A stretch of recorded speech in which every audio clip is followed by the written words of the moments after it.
Welcome to The Real Fix. Today, we're tackling a topic many of you might secretly struggle with: people-pleasing. On the surface, it seems like a noble trait, right? Being helpful, agreeable, always there for others. But beneath that veneer of kindness lies a dark, insidious truth. People-pleasing isn't just about being nice. It's a psychological trap that can silently erode your self-worth, sabotage your relationships, and ultimately, leave you feeling empty and resentful. If you constantly find yourself saying yes when you desperately want to say no, if you're exhausted from trying to keep everyone happy, then this video is for you. We're going to expose the hidden costs of people-pleasing and, more importantly, give you the tools to break free. Let's be clear, there's a vast difference between genuine kindness and people-pleasing. Kindness comes from a place of strength and generosity. People-pleasing, however, often stems from a place of fear. Fear of rejection, fear of conflict, fear of not being liked, or even a deep-seated belief that your worth is tied to how much you do for others. It's a survival mechanism learned early in life, perhaps from demanding parents, a need for approval, or a desire to avoid punishment.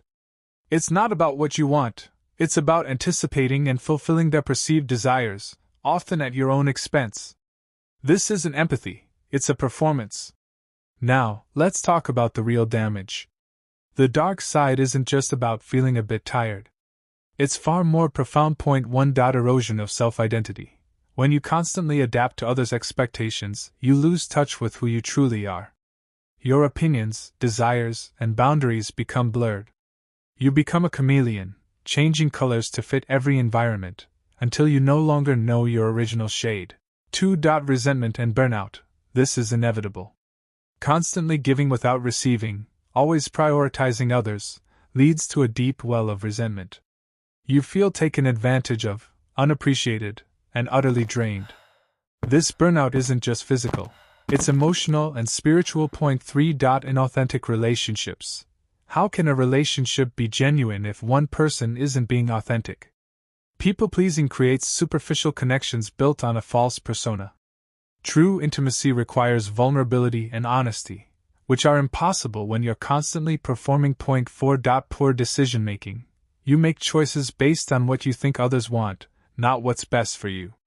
This can impact your career, finances, health, and overall life direction, leading to regret and a sense of being off course. 5. Increased anxiety and depression.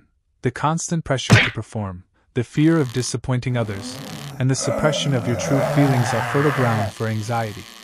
Over time, this can manifest as chronic stress, depression, and a profound sense of loneliness, even when surrounded by people. So, why do we fall into this trap? It's rarely a conscious choice. Often, it's deeply ingrained from childhood experiences. Perhaps you grew up in an environment where love was conditional, where you had to earn approval, or where conflict was severely punished. You learned that your safety and acceptance depended on keeping others happy. It could also be a result of low self-esteem, where you genuinely believe that your own needs aren't as important as others, or that you're not worthy of love unless you're constantly serving. Understanding the why is the first step to dismantling the pattern. This is where the real fix comes in. Breaking free from people-pleasing isn't easy, but it's absolutely essential for your well-being. Here are actionable strategies. 1. Identify your triggers. Pay attention to when and why you feel compelled to people-please. Is it with certain people? In specific situations? Awareness is power. 2. Practice saying no. Start small. No is a complete sentence. You don't need elaborate excuses. Try phrases like, "I appreciate you asking, but I can't right now," or "let me check my schedule and get back to you," which gives you time to think. 3. Set clear boundaries. Define what you are and aren't willing to do. Communicate these boundaries calmly and firmly. Remember, a boundary isn't about controlling others. It's about protecting yourself. 4. Prioritize your needs. Start treating your own needs with the same importance you give to others. Schedule me time, pursue your passions, and say yes to yourself first. 5. Challenge your beliefs. Question the underlying fears. What's the worst that can happen if someone is disappointed? Will they truly abandon you? Often, the fear is far worse than the reality. 6. Seek support. If people-pleasing is deeply rooted, consider talking to a therapist or counselor. They can provide tools and insights to help you rewire these patterns. People-pleasing is a silent killer of joy and authenticity. But it doesn't have to define you.